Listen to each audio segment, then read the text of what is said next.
What is up, killers? Kev here, and today back with a brand new episode of 5 new console mods to hit the Bethesda.net website this week. This is going to be episode 466 within my series, but without further ado guys, let's just jump straight into the video. The Hunting Knife, coming in at 7.8 megabytes of a download. This is just a hunting knife made back in April, and the mod author decided to release it to date now and for everyone to enjoy within Skyrim. It's just a small knife with its own little bit of character posted into the world. To get this, all you need to do is head over to the Forge. It requires no perks to make this one, and the requirements to make this little blade is very low indeed. Can be upgraded on the grindstone, and overall the aesthetic point of view is very nice indeed. It's kind of like a Rambo blade, if I'm perfectly honest. It's very nicely themed to that. A lot of people might disagree that this is going to be somewhat of a quotation lore friendly weapon, but I think it fits in quite nicely. Imperial Agents Magicka Regeneration Spel, coming in at 1.7 kilobytes of a download. This is going to be somewhat of a cheat mod for you guys to pick up. All you need to do to get this one is go over to the Riverwood Trader, head on upstairs, and it should be right next to the bedside cabinet or the table. Pick it up. It will be classed as a stolen item, so obviously once you grab it, please read it ASAP, and once you have it, you will have it within your category, so you can pretty much get this one. This one basically you can equip it in either one hand or both hands, and you can switch between the two. I actually selected it as a favorite for me, and what this basically does is it really does spice up the sort of magic game within the base game. So upon casting, you will lose mana dramatically quick if you are using sort of big spells. If you are, then whip out this one, cast it ASAP, and what will happen is that your mana will shoot all the way back up to full. This is great. Personally, I was using flames in one hand and counteracting it with this particular spell. I personally don't think it's a cheat one. I don't think it regenerates that fast to call it in quotations a cheat, but nevertheless it's an interesting spell to pick up. The Bone Merchant, coming in at 22.9 kilobytes of a download. Meet Chicken Leg, the Bone Merchant. Adds a new kind of vendor into Whiterun Market, specializing in bones for you to buy. Chicken Leg also has a new escape potion, letting you escape from dungeon situations. It is best used outdoors. This particular potion is going to be very interesting indeed. Kind of like you would have an escape rope within Pokemon if you were deep within a cave, then this particular potion will kind of have a similar effect to that particular thing within that game. Overall, it does sell quite a few different variations of bones, but again, a very strange thing to be added within the game.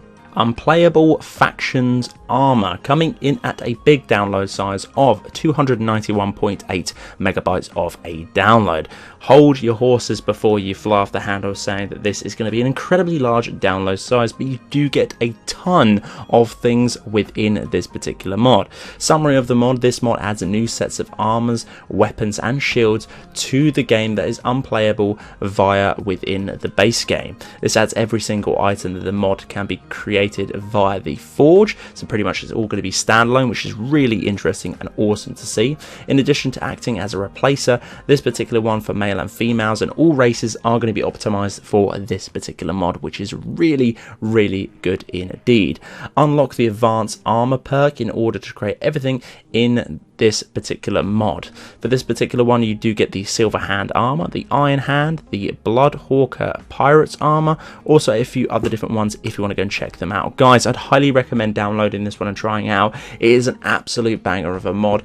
Definitely will be doing a mini mod showcase. I do believe it's already done, and currently it is set at 7 minutes long. If you want to go and check that out, it pretty much breaks down everything that you do get within this mod. Not absolutely everything. There's a few different versions of the armor, such as light armor and heavy armor, and same with some of the blades. Some of them are going to be one-hander and two-hander with the same aesthetics to do with those as well. This is an absolute cracker of a mod. I really do like this one. The amount of level of details and textures, even the models going through this, was absolutely finesse. No clipping whatsoever, apart from one particular shield which slightly looked out of place, but personally that's no biggie for me. Everything else was absolutely gorgeous. All the maces, the armors, even some of the clothing, the embroidery and the detailing, the stitching as well, even those little things like that were definitely 100% on point. Guys, if you haven't already got this one, I will slap you. This is an absolute killer of a mod. 100% recommend this one,